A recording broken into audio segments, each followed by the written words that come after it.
Hello, I'm Dan Carter, and today I'm here with Will Duff, your first Selectman candidate. You know, like you, I've been watching this first Selectman race very closely. I know there are some questions, and today is our opportunity to speak with Will and get answers to those questions that will affect you very soon in this first Selectman race. Will, thank you for the opportunity to do this with you today. Thank you, Dan. I appreciate the opportunity. So let's get straight to it, Will. What are the three things you hope to accomplish should you be elected first Selectman? Well, one of the things will be real economic development. Right now, we have a first selectman in office who has not gone out and brought in the new business that we require here in Bethel. If we have more real economic development on the commercial side, this will alleviate the tax burden that is crushing, we the citizens of Bethel. Secondly, again, these failed projects are costing us taxpayer dollars again and again and again. You have the water tank up on Eureka. You have the bridge project that never seems to end. Thank God it's over. Now we have a new bridge project coming down the pipe. It was delayed this year. Now it's set off to next year. You have the road projects that they seem to take forever. These failed projects have a price tag associated with it. It's your tax dollars. All these cost overruns are some of the reasons why you're paying so much more in taxes. Thirdly, we have to restore the integrity and the feeling of confidence in the first selectman's office. Constantly when you hear all these excuses as why things are happening, the due date is missed, the bridge is taking forever, the reason why we need to spend more money on whatever it is in town government that Mr. Knickerbocker wants to spend money on, there's always an excuse. And I think it's about, many of the people in Bethel are feeling sick and tired of all the excuses. They want some honesty. They want some open and transparent government back. And that's one of the things I want to bring back to Bethel. Well, thank you, Will. Now, Will, I mentioned the three things that you want to accomplish at the end of this. What drove you to this race in the first place? What would you say maybe are the three reasons you're running in the first place? Well, as the people of Bethel have known, I've been fighting for lower taxes for the last 25 years.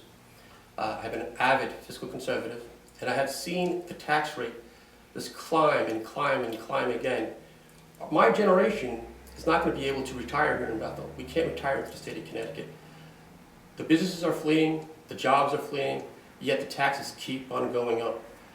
We have to sit down at night wondering, how can we set aside some money for retirement? And we can't, because we're paying an enormous amount of money in real estate taxes in local town government.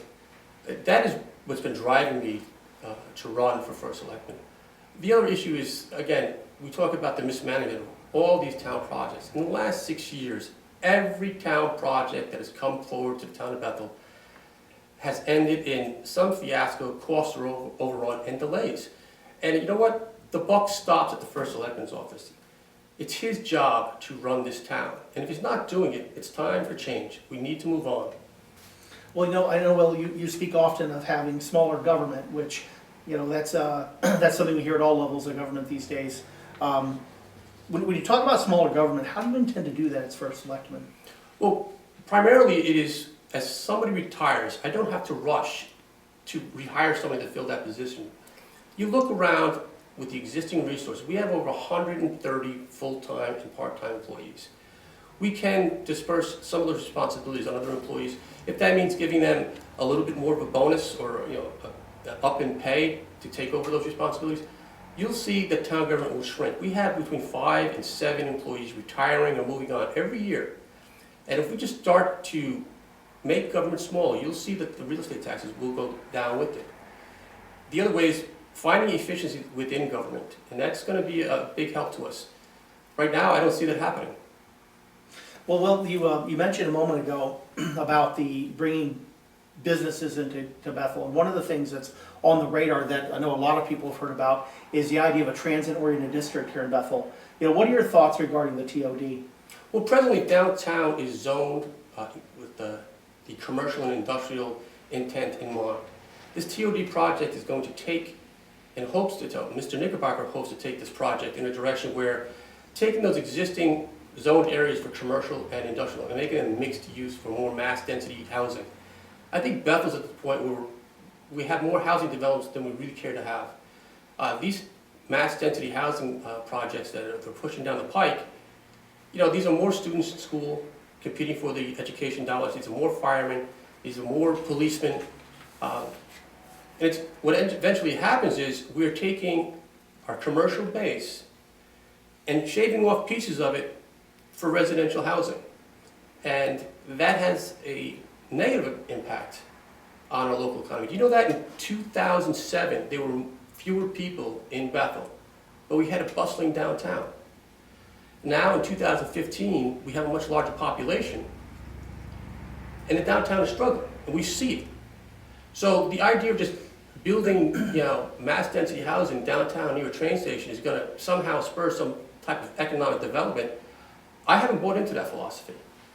So, when I go around town and I see for example, at the end of Maple and Plumtrees, they're having this new Toll Brothers projects there.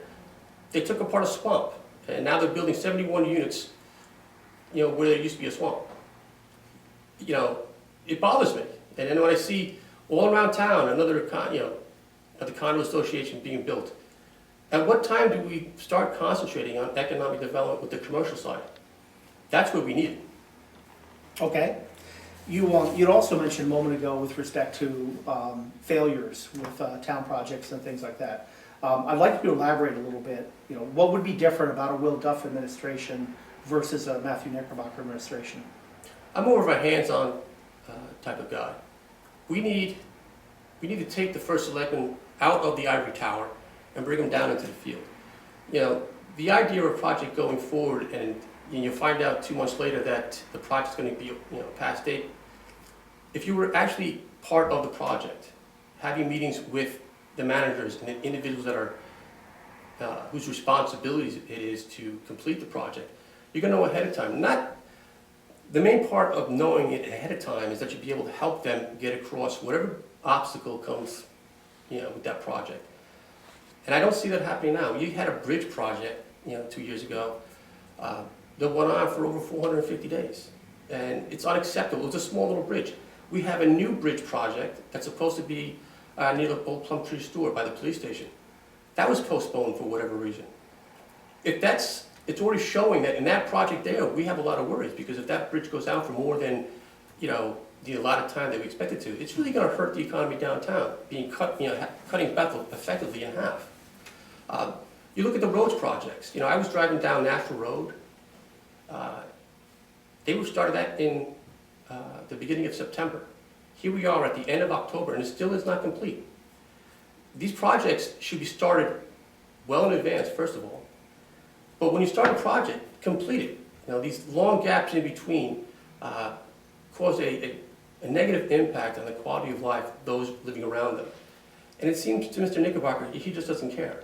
Now, do you think in that kind of situation you would have been able to mitigate those gaps somehow? Sure. Well, the first thing is, don't start it unless you're going to complete it. And if you plan it out properly in January or in the winter months going into spring, you should have an idea of when those crews are going to start, when the asphalt is going to be delivered, and when it's going to be cleared up. You don't start a project with the expectation this should take 8 weeks to complete. I've seen, it's kind of funny, 2 years ago, when I was nominated the first time, within 2 weeks of my nomination, they found a half-mile of asphalt to tar Long Meadow Lane, and they had that done within a few days. Yet, here on 2 years later, we have Nashville Road. It's been out nearly 8 weeks now, and it's still not complete. Don't start a project unless you know exactly when things are going to go into place. Obviously, you have your contingencies for rain and foul weather, but there's a process to be followed. It's simple, basic project management, which is not being followed. Okay, so let's shift gears a little bit. You were talking earlier about government and taxes, and I know there's been ongoing controversy with respect to the tax assessor in town, and that there's been a feeling that the tax assessor has been going after people, maybe at the behest of the administration. I don't know. But what is your take on what's happening there, and what would you do differently as first selectman? Well, it is obviously at the behest of this administration. Matthew Knickerbocker is the first selectman. This tax assessor has been the tax assessor for 3 previous first select persons, and only until now has there been a quest to gather up as much tax revenue as innovatively as possible. Some would say immorally as possible. I mean, look at the realtors recently. Many of them had received letters that they're going to get their cell phone and their computers taxed at home. Some are saying, well, what if my computer's outside the district? Does that get taxed too?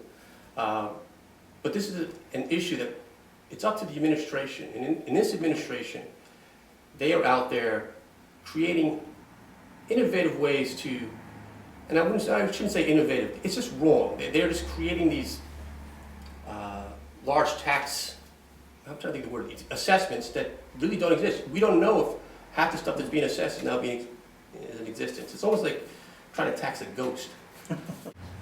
So there's been a lot of talk about that fact that Bethel has been doing a little bit better with respect to our bond ratings.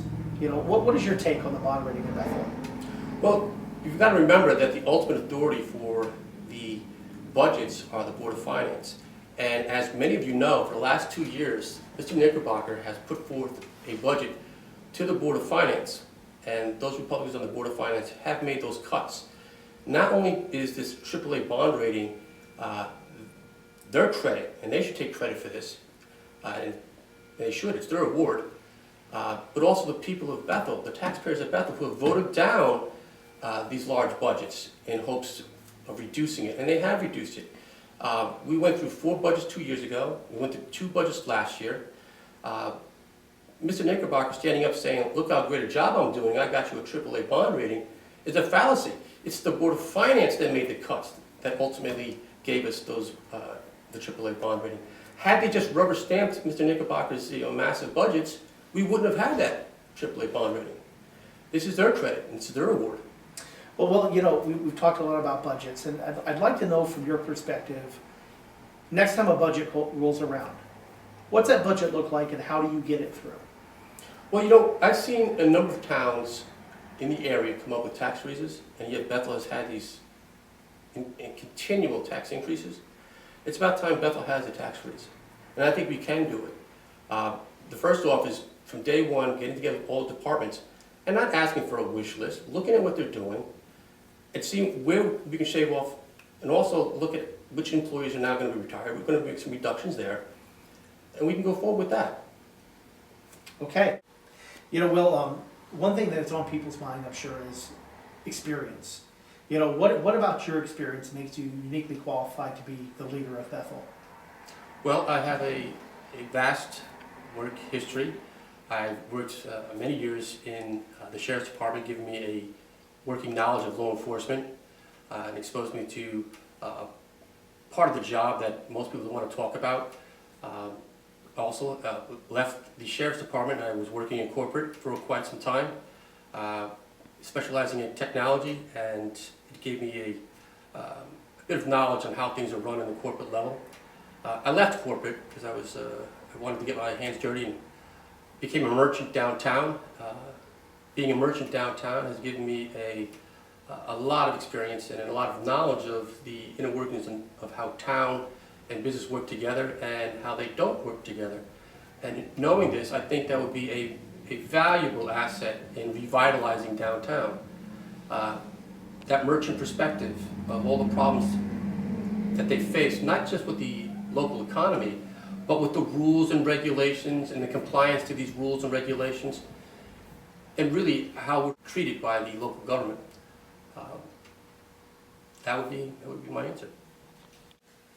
You know, well, there's been a lot of talk about transparency in government and how people are looking for a more open government.